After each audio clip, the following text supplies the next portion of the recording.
وَتُوبُوا إِلَى اللَّهِ جَمِيعًا أَيُّهَا الْمُؤْمِنُونَ لَعَلَّكُمْ تُفْلِحُونَ۔ اے ایمان والو، تم سب مل کر اللہ کی طرف رجوع کر لو تاکہ تم کامیاب ہو جاؤ۔ کامیابی اللہ دیں گے۔ کامیابی کون دے گا؟ اللہ پاک۔ اور اللہ کس کو کامیاب کریں گے؟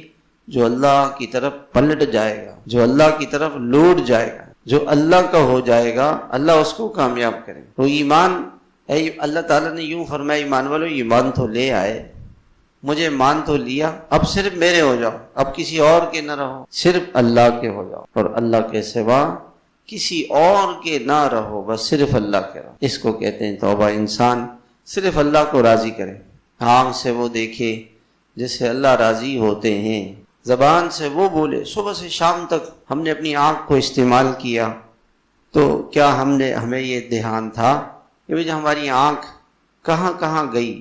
کہیں ایسا تو نہیں کہ ہم نے آنکھ سے اللہ کو ناراض کر لیا آج دن میں، پوری پچھلی زندگی میں۔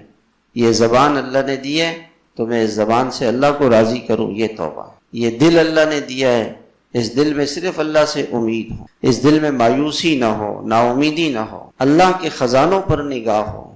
اس کے خزانوں میں سب کچھ ہے، اس کے خزانے بھرے پڑے ہیں اور اس کے خزانوں میں کوئی کمی نہیں آتی۔ تو توبہ یہ ہے کہ انسان صبح اس کی اللہ کے لیے ہو، شام اس کی اللہ کے لیے ہو، مال کمانے میں، خرچ کرنے میں، بیوی بچوں سے معاملات میں، پڑوسیوں سے، راستے میں، خریدنے میں، بیچنے میں، اس کی نگاہ صرف کس پر ہو؟ اللہ پر ہو، کسی پر نہ۔ اور یہ توبہ اللہ تعالیٰ کو اتنی پسند ہے، اتنی پسند ہے کہ حدیث پاک کے اندر آتا ہے للہ افرح بتوبۃ العبد، سب سے زیادہ اللہ تعالیٰ اپنے بندے کے توبہ سے خوش ہوتا ہے۔